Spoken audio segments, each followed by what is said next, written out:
aquí en Ituzaingó, 8 de abril del 2018, para empezar a estudiar la carta de Primera Pedro. Les damos una bienvenida a todos los que nos visitan, entre ellos Esteban Montero y su familia, Carlos, su señora, su hija. Y con Esteban nos une un afecto especial porque con Esteban terminamos juntos el seminario Carey. Él fue conmigo y otro hermano, se llama Roberto Romero de Córdoba. Fuimos los primeros 3 egresados del seminario, así que es una alegría verlos. Vamos a abrir nuestra Biblia en Primera Pedro, pero cuando nosotros entramos a estudiar la carta de Primera Pedro, lo primero que nosotros vemos y la conclusión primera a la que llegamos es que Dios transforma a las personas. Dios transforma a las personas. ¿Saben lo que es la salvación? Es que Dios te toma y te transforma. Dios viene a tu vida con poder y hace la diferencia, hace un cambio. No es un complemento en tu vida, Dios es todo. Y hay una enorme diferencia entre lo que es un cristiano y aquel que no es un auténtico hijo de Dios. Un cristiano es una persona que tiene en sí, morando en sí, consigo al creador del universo. Es una persona que puede sobrellevar cualquier situación que se le presente en la vida. Una persona que no tiene a Dios puede ser feliz transitoriamente mientras las cosas le vayan bien, pero a la primera de cambio, cuando vienen los problemas, esta persona se desmorona. Entonces, vamos a ver que en primer lugar, la persona que escribe, inspirada por Dios, esta carta de Primera Pedro, es el apóstol Pedro, un hombre que fue transformado por Dios, cambiado por Dios. Ustedes recuerdan de aquel Simón Pedro, aquel Simón, hijo de Jonás, tan duro para entender lo que el Señor le decía, tan impetuoso, tan pagado de sí mismo, tan orgulloso, decir, Señor, yo nunca te voy a dejar, y a los pocos minutos estar diciéndole, negándole al Señor. Un hombre tan fluctuante como estar en un momento en el cielo diciendo, tú eres el Hijo del Dios viviente, y un rato después diciéndole que al Señor que no vaya a la cruz, de tal manera que el Señor le tiene que decir, apártate de mí, Satanás, me eres tropiezo. Bueno, así somos nosotros. Y Dios nos está dando la primera lección en esta noche al introducirnos en Primera Pedro. Dios transforma a las personas. Dios no tiene superhéroes, Dios tiene personas de carne y hueso, con pecados, con debilidades, pero a las cuales Él toma con poder, porque la salvación es del Señor, y las transforma, y un día la va a presentar delante de su gloria con gran alegría, ya sin mancha. Él es poderoso para hacerlo. Pablo dice en Filipenses 1:6, estoy persuadido, estoy seguro de que el que comenzó en vosotros la buena obra la va a terminar hasta el día de Cristo, y Él te va a presentar, si sos un hijo, una hija de Dios, delante de Él con gran alegría, sin dudas, sin sombras de pecado, sin áreas grises en tu vida. Ahora, este hombre llamado Pedro es usado por Dios después de pasar por ese fuego de lo que fue la vida de Pedro, ese sufrimiento, así como el apóstol Pablo, ¿no?, para escribirnos esta carta. Dicen que Pedro escribió esta carta cerca del 64, 65 después de Cristo.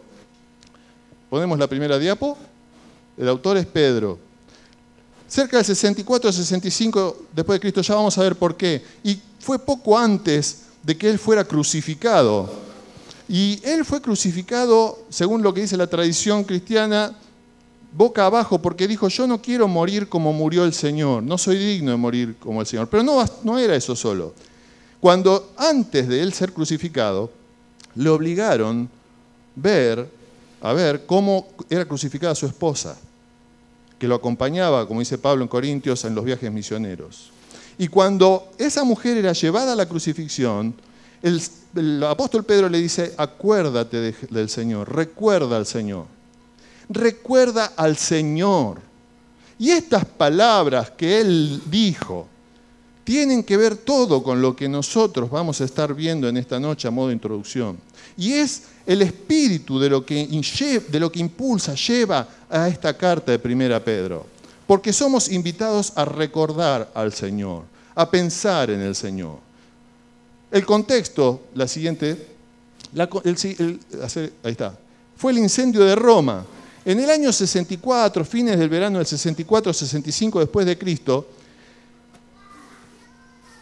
se produjo un gran incendio en Roma.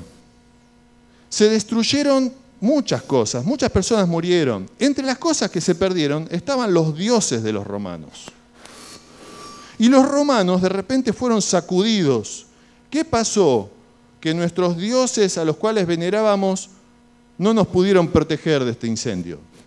Y empezó a haber todo un movimiento. A todo esto, los cristianos ya eran mal vistos, porque no se sometían a adorar al emperador.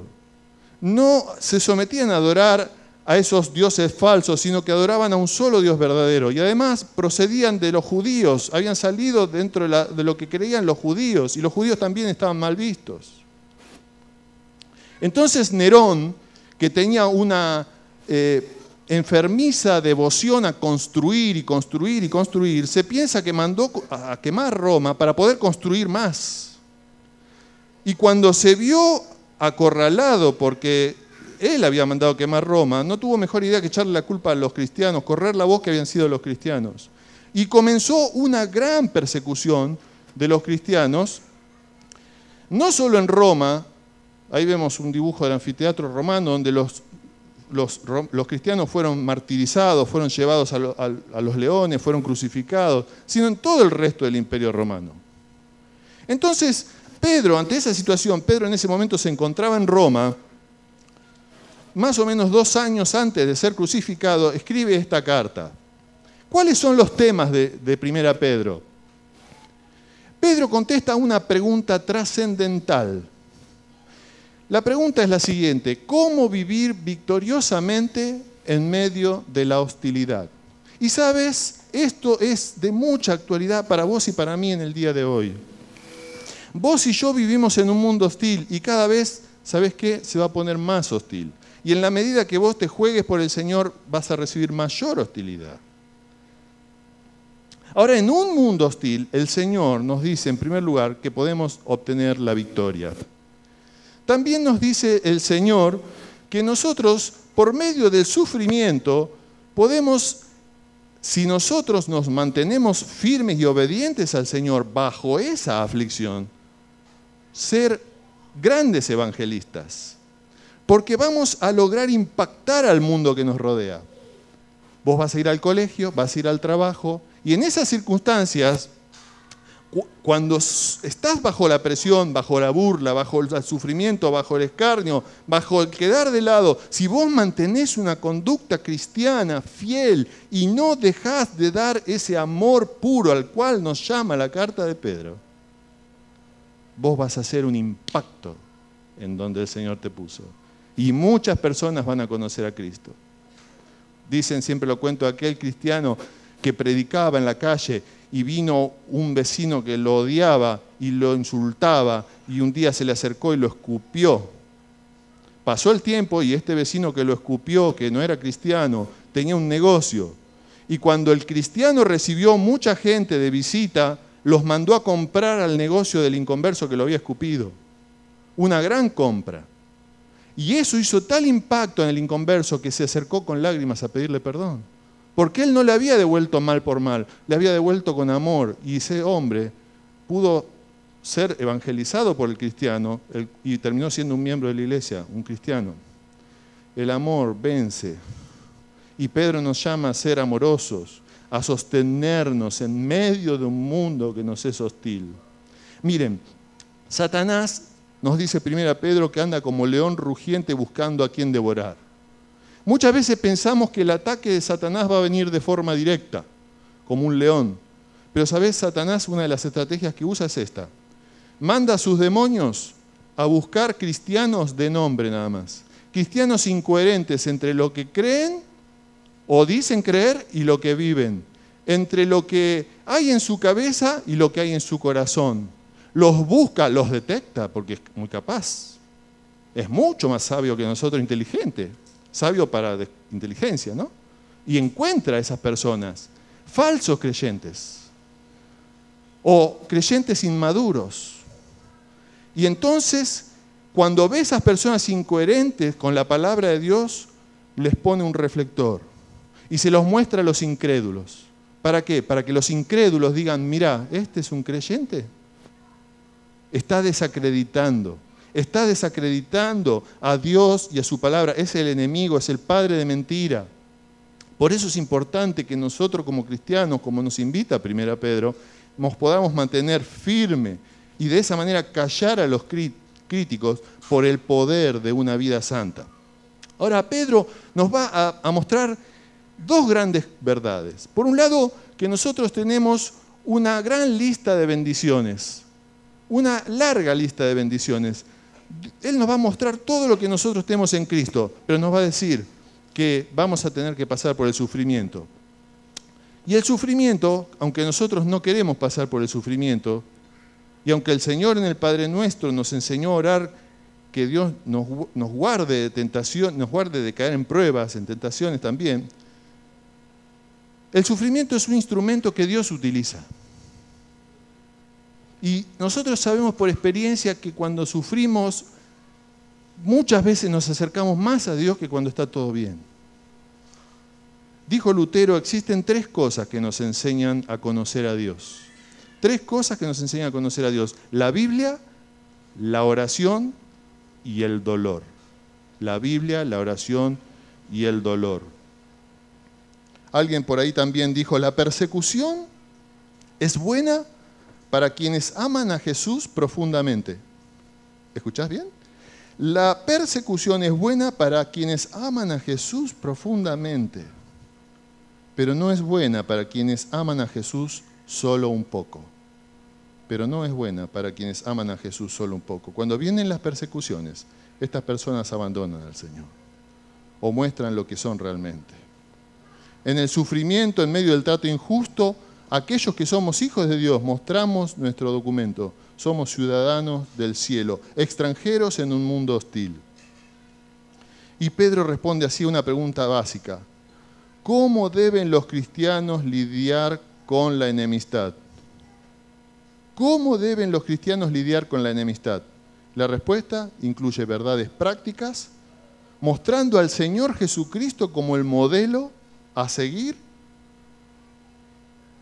el cual vivió una vida triunfante en medio de un mundo hostil. ¿Quién recibió más contradicción que el Señor Jesucristo? Varón de dolores, experimentado en quebranto.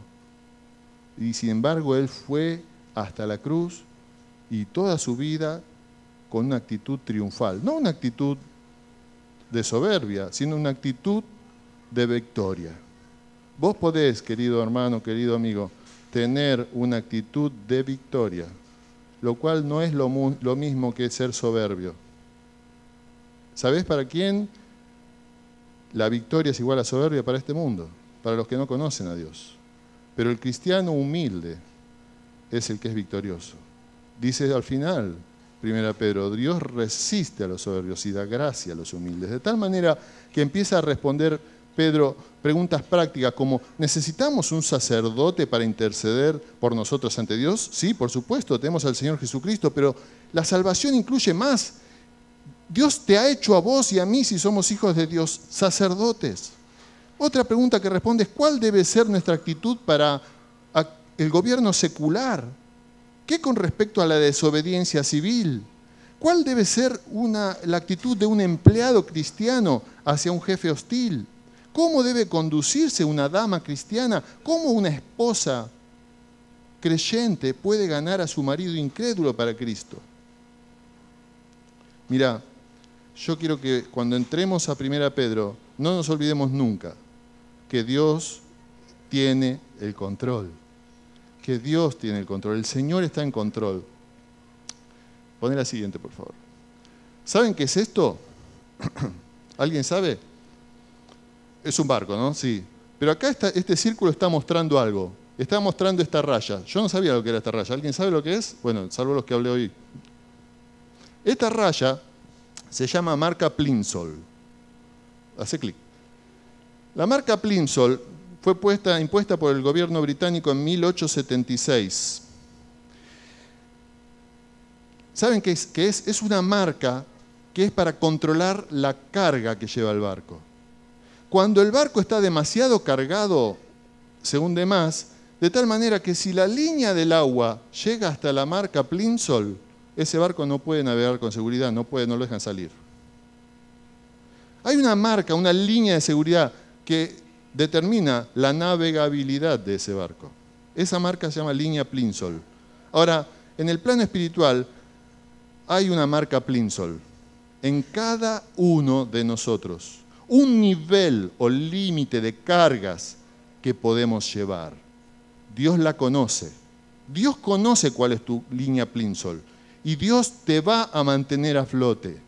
Dios, como dice Corintios, no va a permitir que seamos cargados más allá de lo que podemos resistir. Ahora, Dios nos ha dado con qué resistir en un mundo hostil y salir victoriosos. Y entonces ya nos vamos de lleno a nuestro bosquejo para hoy.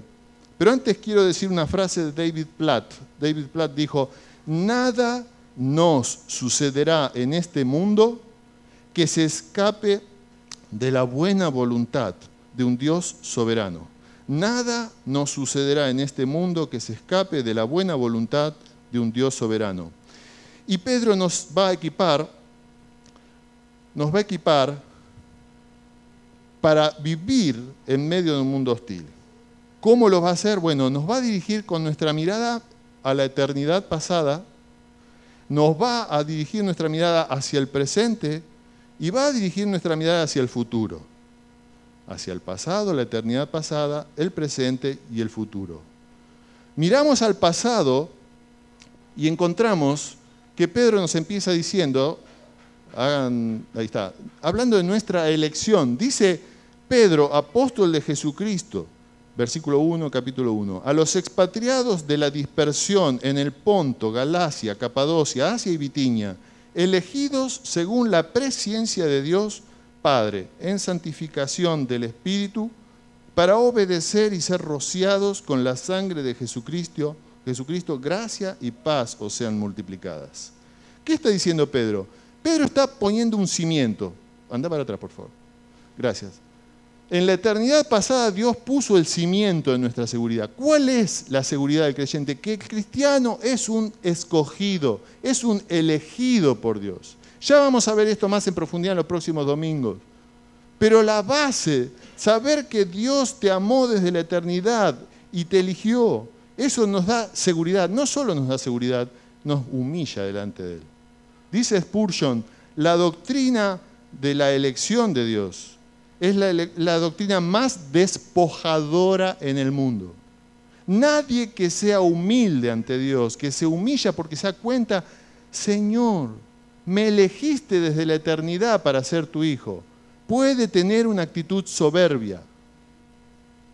Ojo, mucho cuidado con las actitudes que tenemos, porque si somos soberbios, no estamos reflejando que seamos del Señor.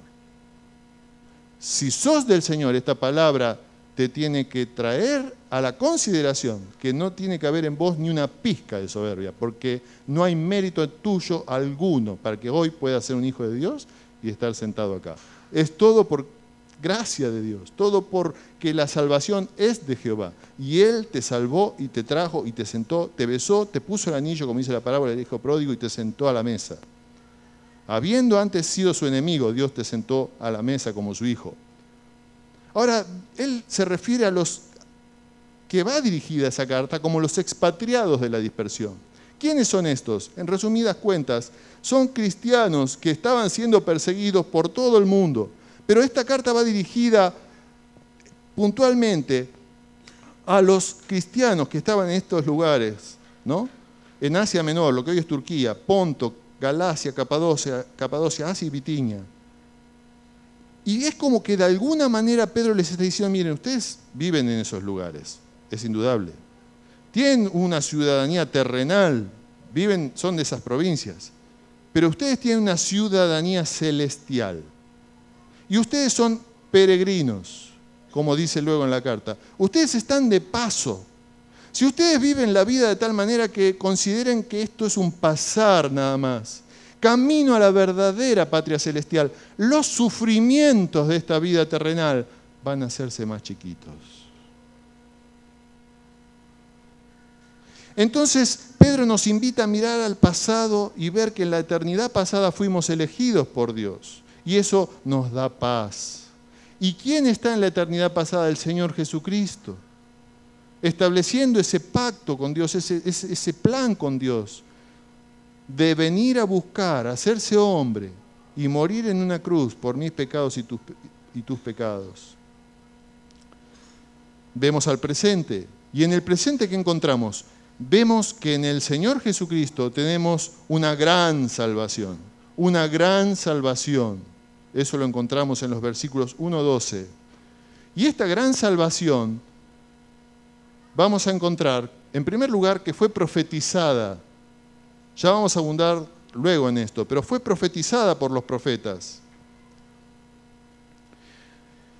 Dice luego que es probada por las pruebas de la persecución. Y en tercer lugar, que nosotros somos preservados por el poder de Dios. ¿Qué garantía podemos tener en este mundo hostil de que vamos a salir victoriosos? Que Dios, no vos, Dios es el que te está sosteniendo. Dios es el que te está guardando. Dios es el que va a acabar la buena obra. ¿Cómo sabemos eso? Bueno, dice el versículo 5, que sois guardados por el poder de Dios. ¿De qué manera? Mediante la fe. Dios garantiza tu fe hasta el final, como cantamos en el coro. Dios garantiza nuestra fe hasta el día final. ¡Qué maravilla! ¡Qué seguridad! ¿Qué me puede conmover si mi fe está garantizada? Cristo me va a dar fe hasta el día final para alcanzar la salvación que está preparada para ser manifestada en el tiempo postrero. ¡Qué maravilla!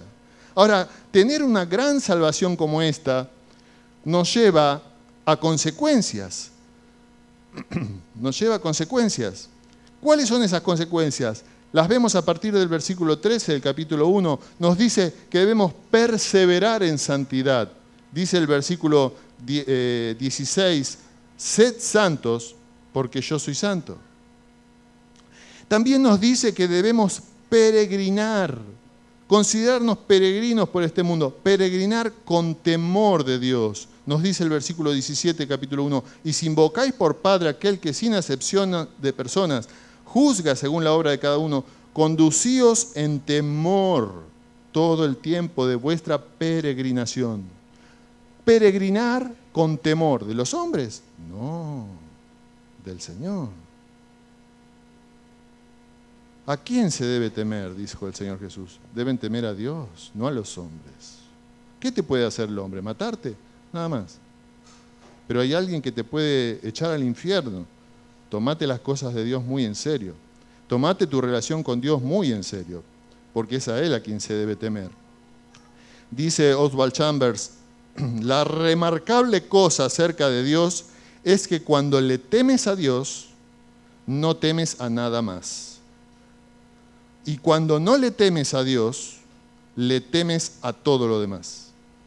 Es lo que dice Proverbios, huye el impío sin que nadie lo persiga. Pero el cristiano está firme, está seguro. Peregrinar con temor de Dios. Pero lejos de pensar, por eso decimos, voy a peregrinar con temor de Dios. No. Temor reverente de Dios, pero que me da una seguridad como la roca. Porque yo estoy en las manos del Señor y nadie me va a arrebatar de las manos de Dios. En tercer lugar, la tercera consecuencia, perseverar en santidad, peregrinar con temor, tener un amor puro, dice el versículo 22, habiendo purificado vuestras almas por la obediencia a la verdad mediante el Espíritu Santo, para el amor fraternal no fingido, amaos unos a otros entrañablemente de corazón puro. Pureza del amor. Cuarto lugar, el Señor, perdonen que vayamos rápido, pero en cuarto lugar, Cuarta consecuencia, somos parte de un edificio que Dios está construyendo y somos piedras vivas. Dice el versículo 5 del capítulo 2, vosotros también como piedras vivas, sed edificados como casa espiritual y sacerdocio santo para ofrecer sacrificios espirituales aceptables a Dios por medio de Jesucristo. Piedras vivas. Y en quinto lugar, quinta consecuencia, somos pueblo de Dios. Dice el versículo 9, mas vosotros sois linaje escogido, real sacerdocio, nación santa, pueblo adquirido por Dios, para que anunciéis las virtudes de aquel que os llamó de las tinieblas a su luz admirable. Vosotros que en otro tiempo no erais pueblo, pero que ahora sois pueblo de Dios. Que en otro tiempo no habíais alcanzado misericordia, pero ahora habéis alcanzado misericordia. De tal manera que nosotros tenemos una gran salvación, predicha por los profetas, probada por las pruebas, preservada por el poder de Dios. Y eso tiene consecuencias: perseverar en santidad, peregrinar en temor de Dios, tener un amor puro, ser piedras vivas, somos pueblo de Dios. Todas empiezan con P. Pero en este presente glorioso al cual el Señor nos ha llamado, no solo nos invita a mirar nuestra gran salvación, sino a tener presente la importancia de nuestro gran ejemplo. Nuestro gran ejemplo. Hemos visto nuestra gran salvación, nuestro gran ejemplo. Y dentro de nuestro gran ejemplo, tener presente que nuestro ejemplo es delante de los demás hombres. Y así nos invita a cuidar nuestro andar delante de los incrédulos, en el capítulo 2, versículo 11 en adelante. Delante de los creyentes, en medio del sufrimiento. Y cuando está hablando de cuidar nuestro ejemplo en medio del sufrimiento, surge la figura del Señor Jesucristo. Él está en toda la carta, pero lo pone Pedro como modelo, como ejemplo con mayúscula, como el ejemplo a seguir. Dice capítulo 3, léanlo conmigo, capítulo 2, versículo 21, pues para esto fuisteis llamados, porque también Cristo padeció por nosotros, dejándonos ejemplo. Qué hermoso poder seguir el ejemplo del Señor. Qué hermoso es poder seguir el ejemplo de las personas, ¿no? Ver hermanos que son fieles, que dan su vida por el Señor, que demuestran el fruto del Espíritu Santo. Qué hermoso poder poner los pies donde otro puso. Qué hermoso aquellos que tienen padres que son cristianos, poder poner el pie donde puso tu papá previamente.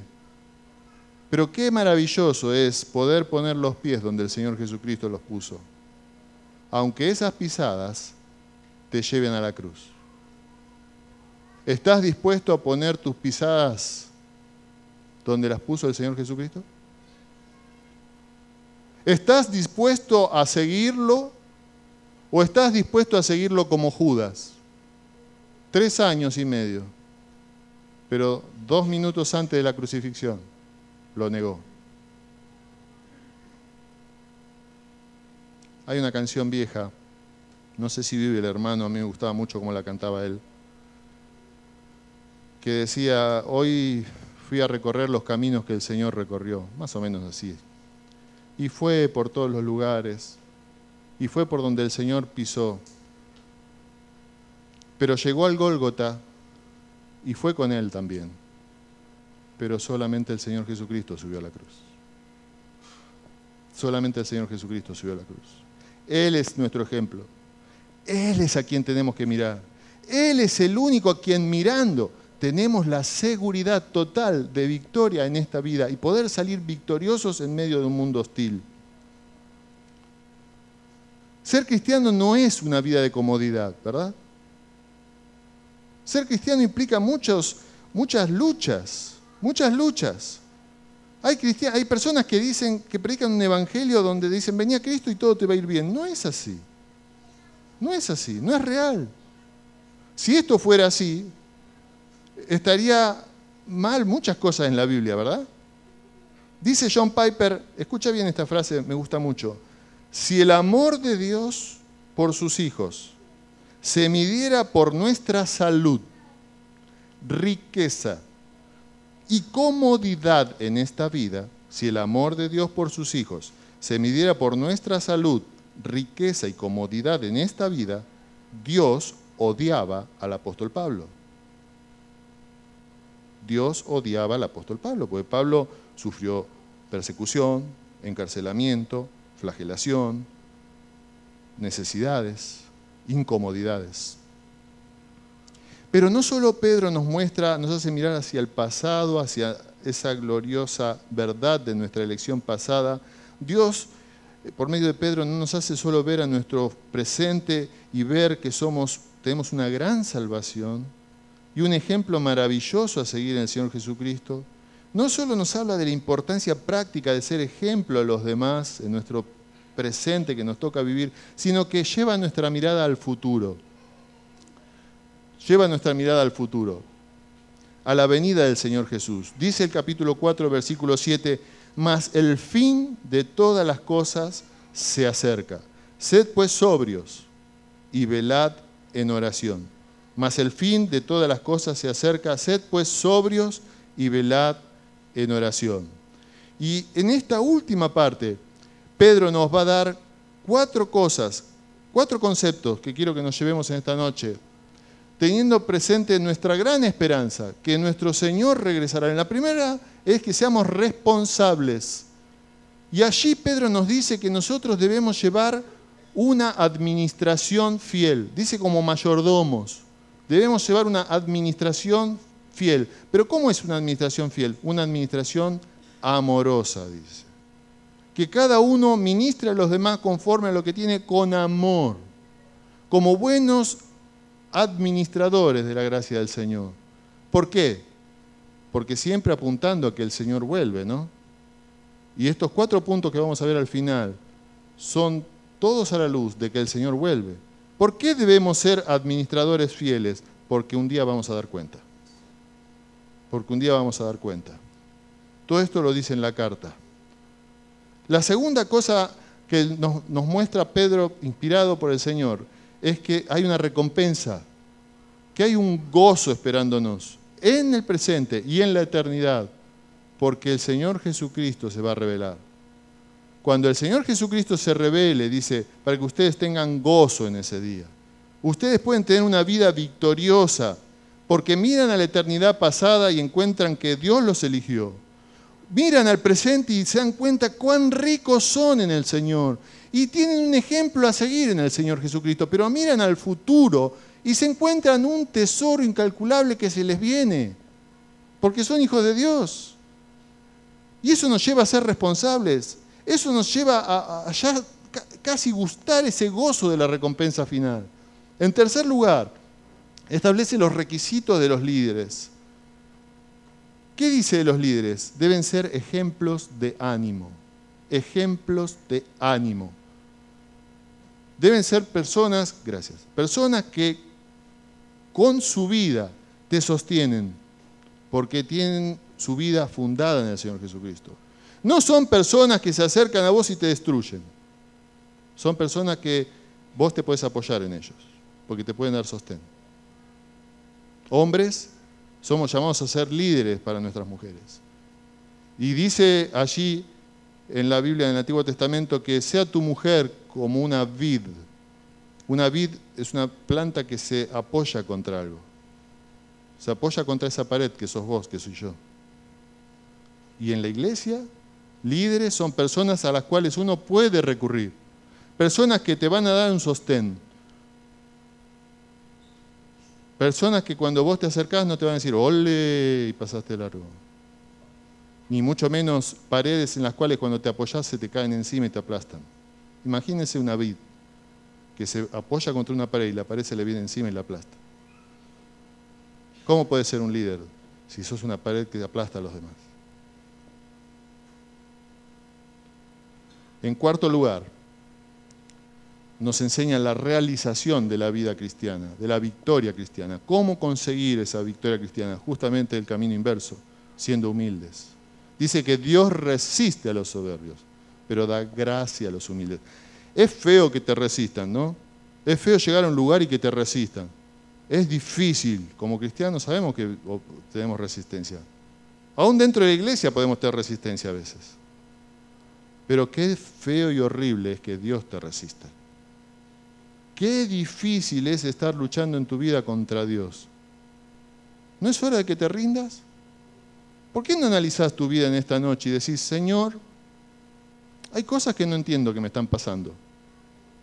Quizás me siento incomprendido. Quizás todo lo que yo pensaba se dio vuelta. Quizás aquellas personas en las cuales yo me apoyaba me abandonaron. Quizás estoy sufriendo persecución. Bueno, es hora que vayas a los pies del Señor Jesucristo. Hay respuestas que Él tiene para vos que no te las puedo dar yo ni nadie. Solamente el Señor Jesucristo, en humildad. Si vos te humillás esta noche delante del Señor Jesucristo y le pedís perdón y que te abra los ojos, vas a poder quizás entender muchas cosas que quizás hace años que tenés en tu mente. En tu corazón cargas que te hacen pensar como ese barco que se va a hundir, que no las puedes sobrellevar. Y el Señor quizás te diga, ¿pero quién te dio esa carga? Si yo no te la di. Esa carga no te la di yo. Y enseguida te vas a sentir liberado y vas a salir a flote. Es tan sencillo como eso. Y me estoy dirigiendo a cristianos. La realización de la victoria cristiana con humildad. ¿Por qué? Porque Él nos llamó a su gloria eterna. ¿Por qué los líderes tienen que ser ejemplo de ánimo? Porque hay una corona esperando, la corona incorruptible de gloria. ¿Por qué nosotros debemos llevar a cabo esa victoria cristiana? ¿Cómo la realizamos? Con humildad. ¿Por qué? Porque nos llamó a su gloria eterna. Nos llamó a su gloria eterna. Dice capítulo 5, vamos terminando, versículo 10, mas el Dios de toda gracia, un hermoso himno ahí que cantamos, cada vez que lo cantamos me encanta. Mas el Dios de toda gracia, es más, ¿podemos llegar a cantarlo al final, Mati? Mas el Dios de toda gracia. Mas el Dios de toda gracia que nos llamó a su gloria eterna en Jesucristo, después que hayáis padecido un poco de tiempo, Él mismo os perfeccione, afirme, fortalezca y establezca. A Él sea la gloria y el imperio por los siglos de los siglos. Amén. El Señor nos llamó a la gloria eterna. Te está llamando hoy a su gloria eterna. Si sos un hijo de Dios, ponete en las manos de Dios. Él quiere trabajar con vos. Si sos una persona que aún no ha tenido un encuentro con Jesucristo, andá, sea quien seas. Sea que vengas a la iglesia hace años, o sea el primer día, tengas la edad que tengas, andá a los pies de Jesucristo hoy y decirle, Señor, me entrego a ti. Tú moriste por mis pecados, el justo por los injustos, como dice 1 Pedro, para llevarnos a Dios. El injusto eras vos, el justo es Jesús, y hubo un cambio de lugar. Jesús tomó tu lugar para poder salvarte a vos, para que vos, siendo un pecador perdido, puedas ser un hijo de Dios, una hija de Dios. Y Él, que era el santo del cielo, el unigénito Hijo de Dios, fue y murió como un malhechor en la cruz, por mí y por vos. Dios está trabajando con nosotros. Dice acá, os perfeccione, afirme, fortalezca y establezca. Les quiero leer una ilustración. Se llama la taza de té. Había una pareja que viajaban mucho a Inglaterra para ir de compras en las hermosas tiendas. A ambos les gustaban las antigüedades y los artículos de barro, especialmente las tazas. Un día, en una hermosa y exclusiva boutique, vieron una hermosa taza. El hombre dijo, ¿puedo verla? Nunca he visto algo tan hermoso. Y la mujer se la mostró.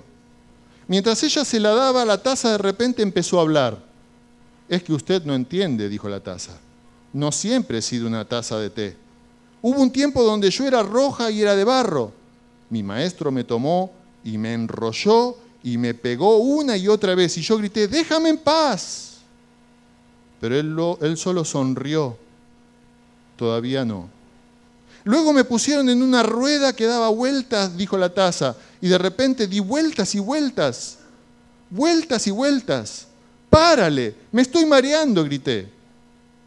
Pero el maestro solo dijo, todavía no. Luego me puso en un horno. Nunca había sentido tanto calor. Yo me preguntaba por qué me quería quemar. Yo grité. Toqué en la puerta. Lo podía ver por la abertura y podía leer sus labios mientras meneaba la cabeza diciendo, todavía no. Finalmente la puerta se abrió, me puso en una mesa y me empecé a enfriar. Así, esto es mejor, yo dije. Luego tomó una brocha y me pintó por todos lados. Los olores eran horribles. Pensé que iba a vomitar. «Detente, detente», exclamé. Él solo dijo, «Todavía no». Luego de repente me volvió a meter al horno, pero no como el primero. Este estaba 2 veces más caliente y yo estaba segura que me asfixiaría. Le rogué, le pedí, lloré. Todo este tiempo lo podía ver por una abertura moviendo su cabeza diciendo, «Todavía no». Entonces me di cuenta que no había esperanza. Nunca lo podría lograr. Estaba lista para darme por vencida, pero la puerta se abrió y me sacó y me puso en el estante. 1 hora después me entregó un espejo y dijo, «Mírate». Y me miré y dije, «Esa no soy yo, no puedo ser yo, es hermosa, soy hermosa». «Yo quiero que recuerdes», entonces me dijo, «yo sé que duele ser enrollada y golpeada, pero si solo te dejo, te hubieras secado. Yo sé que te mareaste cuando te di vueltas en esa rueda, pero si no lo hubiera hecho, te hubieras hecho pedazos. Yo sé que te dolió y que estaba caliente y desagradable en el horno, pero si no te hubiera puesto ahí, te hubieras estrellado. Sé que los olores eran fuertes y cuando te llené de pintura por todos lados, pero si no hubiera hecho esto, nunca te hubieras afirmado. No tendrías color en tu vida si no te hubiera puesto en ese segundo horno. No hubieras sobrevivido por mucho tiempo porque la firmeza no iba a aguantar. Ahora eres un producto terminado. Mas el Dios de toda gracia, que nos llamó a su gloria eterna en Jesucristo, después que hayáis padecido un poco de tiempo, Él mismo os perfeccione, afirme, fortalezca y establezca. Pedro termina su carta con un saludo. Y en ese saludo dice, por conducto de Silvano. Silvano es Silas, aquel que iba a llevar la carta a estas iglesias de Turquía, del Asia Menor. A quien tengo por hermano fiel. Él iba a llevar esa carta. ¿Quién era Silas? Silas es una muestra, hermanos, de flexibilidad. Él sirvió con el apóstol Pablo, al lado del apóstol Pablo. No se le cayó nada, era profeta, dice Hechos. Pero a él no se le cayó nada por servir al apóstol Pablo, por acompañar al apóstol Pablo. ¿Con quién estaba Pablo en Éfeso cuando lo castigaron y vino el carcelero, ¿se acuerdan? En Filipos. Con Silas. ¿Y qué estaban haciendo? Cantando himnos. Ahora, este Silas es tan flexible que puede servir al apóstol Pablo, pero ahora está sirviendo al apóstol Pedro. No quiere ser la figurita, es siempre el segundón. Flexibilidad. Flexibilidad para la gloria de Dios. No para mi gloria, para la gloria de Dios. Después dice que también estaba, versículo 13, la iglesia que está en Babilonia. Dice Babilonia para no, ahora vamos a explicar por qué. Elegida juntamente con vosotros, y Marcos, mi hijo, os saluda. Marcos es un ejemplo también, como el mismo apóstol Pedro, de persona que Dios transforma.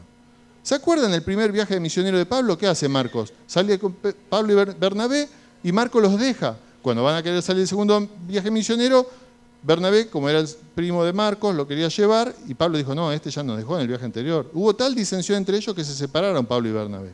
Ahora este mismo Marcos, que se volvió en el primer viaje misionero, fue un hombre cambiado por el Señor, de tal manera que al final de su vida, Pablo, refiriéndose a Marcos, dice, me es instrumento escogido. Y acá Pedro lo llama mi hijo. Y no solamente Pedro y Pablo, que son personas, son apóstoles, grandes apóstoles, pero personas. Dios utilizó a Marcos para escribir el Evangelio de Marcos. ¿Dios no te puede cambiar a vos? ¿Dios no me puede cambiar a mí? Por supuesto, por supuesto. ¿Dios te puede dar una vida victoriosa en medio de la hostilidad? Por supuesto, totalmente. Totalmente. Termina la carta, Babilonia. ¿Por qué Babilonia? Bueno, porque Pedro quería cuidar a los hermanos, porque estaban siendo perseguidos, para que no los identificaran que estaban en Roma. Si esa carta era capturada, que no supieran que estaban en Roma. Entonces pone Babilonia. Porque vivían en Babilonia, la antigua Babilonia era como Roma, una ciudad pagana. Y ahí estaba la iglesia, en medio de una ciudad pagana, como vivimos hoy en día. ¿Qué pasaría si mañana nos vinieran a perseguir y ya no pudiéramos predicar y nos llevaran a la cárcel y nos echaran a los leones? Quizás hoy no nos echarían a los leones. La Sociedad Protectora de Animales dirían no. A los cristianos mátenlo, pero los pobres leoncitos.